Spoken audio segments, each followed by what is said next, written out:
Now we are going to discuss pricing options for retailers. तो एक retailer के पास कौन कौन सी प्राइसिंग ऑप्शंस मौजूद हैं। तो हमारे पास मेजरली इफ वी कैटेगराइज तो 3 तरह की ऑप्शंस नॉर्मली मौजूद होती हैं। सबसे पहले हमारे पास अगर हम बात करते हैं दैट इज डिस्काउंट ओरिएंटेशन। दूसरे नंबर पे अगर हम बात करते हैं दैट इज एवरेज और एट मार्केट प्राइस ओरिएंटेशन।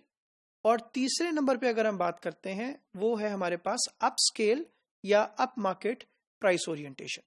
तो रिटेलर नॉर्मली या तो किसी एक पर्टिकुलर ओरिएंटेशन को फॉलो कर रहा होता है या समटाइम्स ये भी ऑब्जर्व किया गया है कि रिटेलर कुछ कैटेगरीज के ऊपर लेट्स से डिस्काउंट ओरिएंटेशन को फॉलो कर रहा होता है और कुछ कैटेगरीज के ऊपर मे बी अप स्केल को यूज कर रहा होता है और कुछ कैटेगरी के ऊपर वो मार्केट प्राइस को फॉलो कर रहा होता है, मार्केट प्राइस ओरिएंटेशन को फॉलो कर रहा होता है।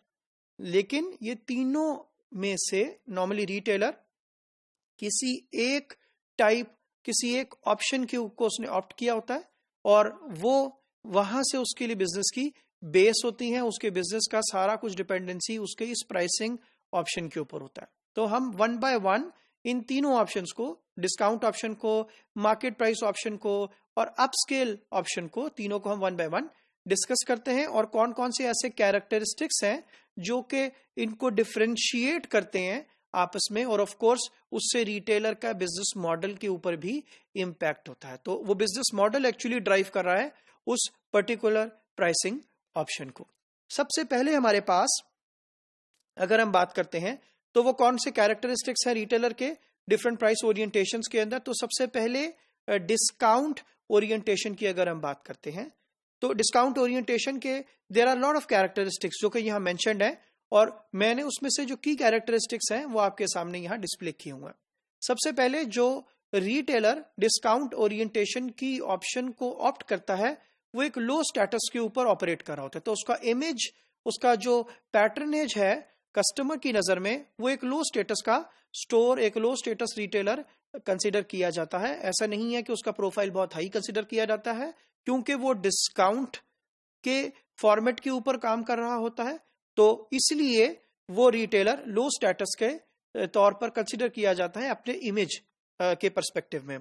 मार्जिन के हवाले से अगर हम मार्जिन पर यूनिट की बात करते हैं तो ऑफ कोर्स लो मार्जिन होंगे because the retailer is selling product on the discounted prices.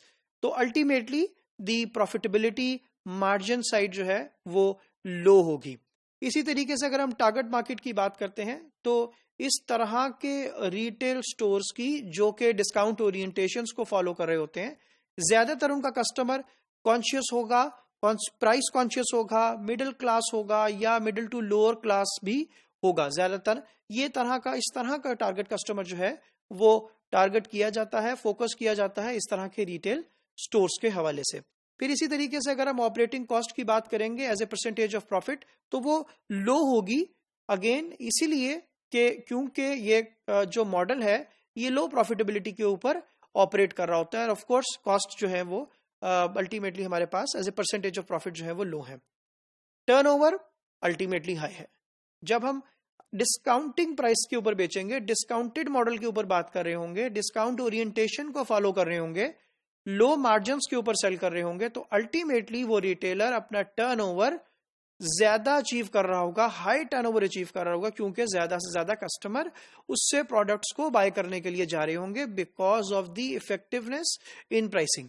क्योंकि कस्टमर को ये नजर आ रहा होगा कि मुझे यहां से बाय करने में सेविंग है, इसलिए वो इस ऑप्शन को ऑप्ट कर रहा होगा। तो टर्नओवर अल्टीमेटली हाई होगा, लेकिन ऑफ कोर्स जब हमने पहले बात की प्रॉफिटेबिलिटी के हवाले से, मार्जिन के हवाले से, तो वो लो साइड पे था। अगर हम बात करते हैं एग्जांपल्स की तो जो डिस्काउंट स्टोर्स हैं वो इसकी बहुत बड़ी एग्जांपल्स हैं कि जहां पर they have been considered for this कि वहां पर प्रोडक्ट्स जो हैं वो डिस्काउंटेड प्राइसिंग के ऊपर मिलेंगी। जब डिस्काउंटेड प्राइसिंग की बात होगी तो उसका स्टेटस भी लो समझा जाता है, उसका इमेज भी लो होता है, उसकी प्रॉफिटेबिलिटी भी लो होगी, लेकिन टर्नओवर के पर्सपेक्टिव में वो एक हाई टर्नओवर होगा। और नॉर्मली डिस्काउंट स्टोर्स में से जो सबसे ज्यादा लोग अट्रैक्टेड होते हैं वो लोग होते हैं जो कि लोअर मिडिल क्लास और middle class price conscious customers और एटलीस्ट कॉन्शियस कस्टमर्स, जो कि प्रोडक्ट की क्वालिटी के साथ साथ शायद वो सेकेंडरी पैरामीटर हो जाता है, जो प्रोडक्ट की प्राइसिंग है वो पहला पैरामीटर होता है प्रोडक्ट को बाय करने के लिए। तो इस तरह के डिस्काउंट स्टोर जो हैं वो डिस्काउंट ओरिएंटेशन को फॉलो करते हैं। अगर हम बात करते हैं एवरेज और एट मार्केट प्राइस ओरिएंटेशन की, तो इस तरह के जो रिटेलर्स हैं उनका जो स्टेटस है that is actually neutral.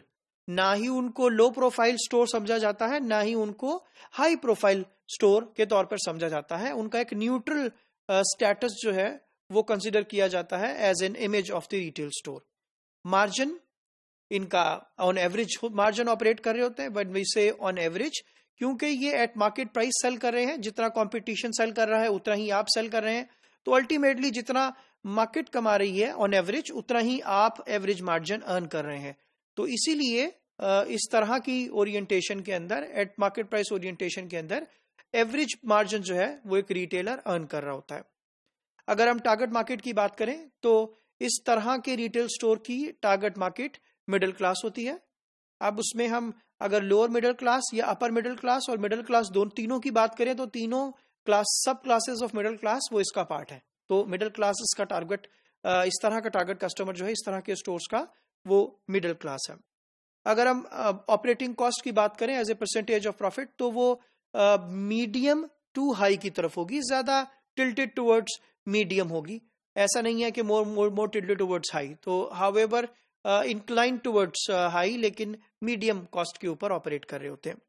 Turnover भी मीडियम टू हाई, ये बहुत ज्यादा हाई टर्नओवर अचीव नहीं कर रहे होते हैं क्योंकि डिस्काउंटेड प्राइसेस नहीं होती हैं, क्योंकि एवरेज मार्केट प्राइस को फॉलो कर रहे होते हैं। तो मीडियम टू हाई टर्नओवर जो है आप इस तरह के रिटेल स्टोर से एक्सपेक्ट कर सकते हैं, और इस तरह के रिटेल स्टोर जो है वो प्रोडक्ट वहां पर मीडियम टू हाई प्राइसिंग के ऊपर अवेलेबल होंगी, तो टर्नओवर भी वहां पर मीडियम टू हाई की रेंज के अंदर आएगा।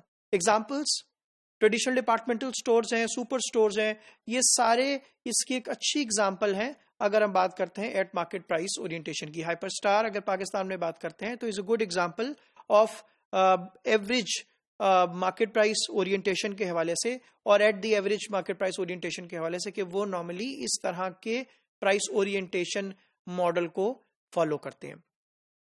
इसी तरीके से अगर हम बात करते हैं थर्ड ओरिएंटेशन की, जो कि अप स्केल प्राइस ओरिएंटेशन है या अप मार्केट प्राइस ओरिएंटेशन है, ये इस तरह की ओरिएंटेशन के अंदर जो रिटेलर्स फॉलो करते हैं नॉर्मली उनका जो इमेज है, जो पैटर्नेज है, वो बहुत कॉन्शियस, स्टेटस कॉन्शियस कस्टमर्स के लिए है। यानी कि वो retail store is been considered as a status symbol, कि जो वहां जाएगा, जो वहां से प्रोडक्ट बाय करेगा, तो उसके लिए it is a matter of status कि मैं इस पर्टिकुलर रिटेल स्टोर से अपने प्रोडक्ट्स को बाय करने गया हूं या मैंने बाय किया है। या people normally communicate with each other के that we have bought X product from this particular retail store and this shows their status in the society. तो मार्जिन के हवाले से इस तरह के जो रिटेल स्टोर्स हैं वो हाई मार्जिन के ऊपर ऑपरेट करते हैं। और क्योंकि अगर हम बात करें क्लास के हवाले से, टारगेट मार्केट के हवाले से, तो ऑफ कोर्स रिच क्लास की बात हो रही है, हाई अपर क्लास की बात हो रही है, जो कि टारगेट मार्केट होती हैं इस तरह के रिटेल स्टोर्स का। अगर हम बात करेंगे ऑपरेटिंग कॉस्ट की as a percentage of profit, तो दैट इज हाई, क्योंकि ऑफ कोर्स जब आप स्टेटस की बात करेंगे, आप ब्रांड बिल्डिंग की बात करेंगे, तो of course then you have to have more investment into the store also. Turnover की बात करेंगे तो it is low to medium. इस तरह के रिटेल स्टोर्स के अंदर जो टर्नओवर ऑब्जर्व किया जाता है वो नॉर्मली लो टू मीडियम होता है, क्योंकि एक नीश मार्केट टारगेट की जाती है। एक ऐसा नहीं है कि lot of customers are coming to your stores and your turnover is high because you are offering high prices. It's not like this. Once you offer lower prices, you will get high turnover. Once you will offer higher prices, of course you will get low turnover. But agar it is a matter of status symbol, so in some cases you will get low to medium turnover इस तरह के retailers के लिए। अगर हम examples की बात करते हैं, जो exclusive company outlets हैं, बेशक वो J.Dot है, बेशक वो खाड़ी है, बेशक वो अगर हम बात करते हैं यूनिवर्थ है, बेशक वो डाइनर्स है, तो कोई भी ऐसा ब्रांड जो कि स्टेटस सिंबल हो लोगों के लिए, लोग प्रेफर करते हैं कि मैंने इस जगह से जाके बाय किया। एक्सक्लूसिव कंपनी आउटलेट्स जो हैं, वो सारे आउटलेट्स जो हैं कंसिडर किए जाते हैं, फॉलो करते हैं अप स्केल को या अब मार्केट प्राइस ओरिएंटेशन को। तो हमने ये 3 तरह की प्राइस ओरिएंटेशन डिस्कस की हैं जो कि रिटेलर्स के पास ऑप्शंस हैं इन प्राइसिंग को लेने के लिए। क्विकली मेरे पास एक एग्जांपल है जो कि रॉस की है, which is concept is dress for less. It is a clothing store. Dress for less means you can offer value to the customer.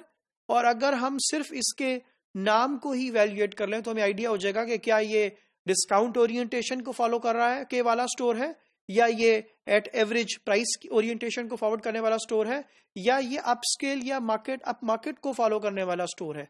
तो it is very clear they are offering dress for less concept, value for your customer.